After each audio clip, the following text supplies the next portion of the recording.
Hello and welcome back to Tales of Lumin. My name is Lumin and right now we're talking BioShock Infinite, Burial at Sea, and the ending of the DLC. I must just mention before I get started talking about this, I still have no idea what really happened. And I guess that's understandable seeing that this is not the end. There's a part 2 coming and there's more story that still needs to be told, but I read a couple of articles. You guys gave me a couple of interesting things to consider, and I understand it a little more than I did right after it ended, at that very moment when I stopped recording the video and said happy that at the end of the first part of the DLC, at the end of episode 1, I do understand things a little better, and I understand how they tie in to the ending of Infinite a little more. Another thing that I've kind of started figuring out is how all of this is going to work going into episode 2 of Burial at Sea, and how they may well end things off, but I don't think that anyone is going to be able to predict how the entire story of BioShock Infinite is going to end. I read an interview the other day, 2-3 days ago, with Ken Levine, the creator of the game, and he said that he personally thinks everyone's going to be shocked by what's going to happen at the end, and he said that there's going to be an incredible sense of closure. That leads me to believe that it's going to be something big, something really big, and I don't think it's the kind of closure that some would expect after seeing episode 1 of Burial at Sea, because after seeing that and after playing through it, you think to yourself, well, maybe Elizabeth's finally going to get what she wants, because in this first episode, she was playing the role of a bounty hunter. She was trying to hunt down all the rogue DeWitts and Comstocks, the ones that escaped her little dirty deed at the baptism, where she drowned Booker/Comstock and ended that whole cycle right there by stopping before the choice was made, taking him out before that split happened. Just thinking about this. But she's playing this hardcore, really, I would even say grown-up version of Elizabeth. And this is who she's become, because of, I suppose, what happened in BioShock Infinite. And it's crazy comparing how she was in BioShock Infinite. She was happy. She was full of hope. She was a different person to how she is in Burial at Sea. It's unsettling. It really is. And all of that has given me a lot to think about, combined with the fact that we were actually told, and I forgot this, we were told that we're going to be playing as Elizabeth in the second part of Burial at Sea. So I'm not really sure where they're going to take it from there, but I am sure about one thing.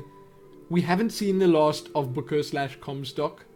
I don't think that they'll just end that there, and I don't think we've seen the last of Columbia.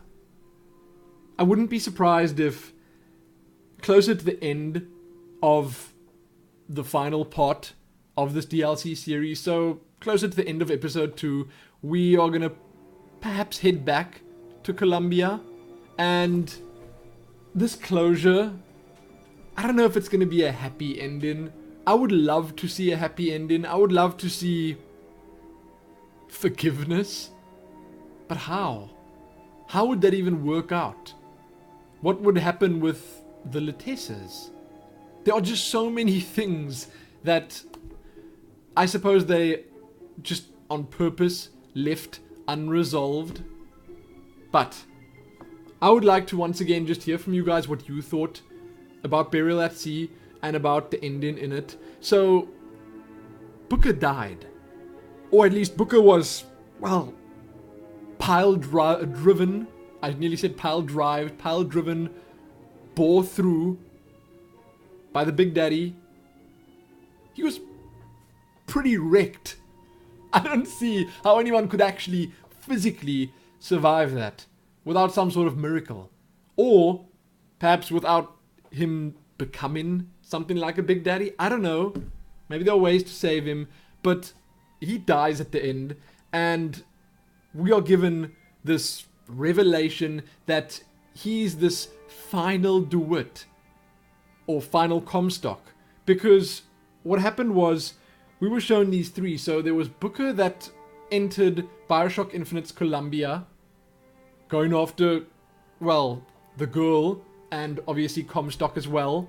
And then there was that version of Booker, Comstock, so those two. Then at the end, after those were dealt with, they showed this alternate version of Booker DeWitt and presumably his child in his office. And then that ties in quite closely with the happenings at the end of Burial at Sea. I might be losing you here already, but it ties in quite closely with that, where that is the girl whose head got chopped off, quite sadly.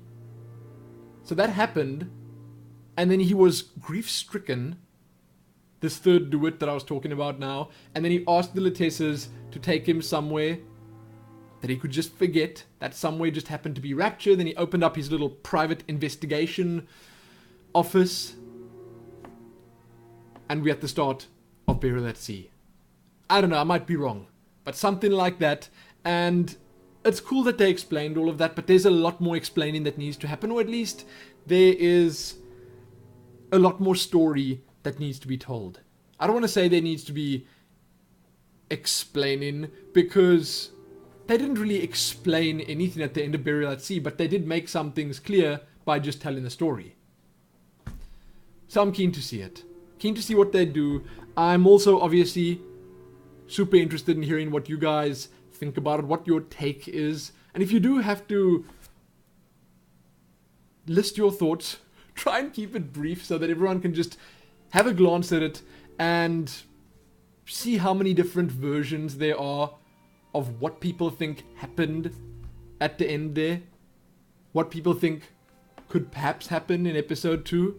Because I think it's great sharing things like that. And I'd love to hear, as I have said multiple times now, what your guys' take is on the lot of it. Playing as Elizabeth. And we're not playing as the happy, clappy, dancing on the beach Elizabeth from BioShock Infinite. No.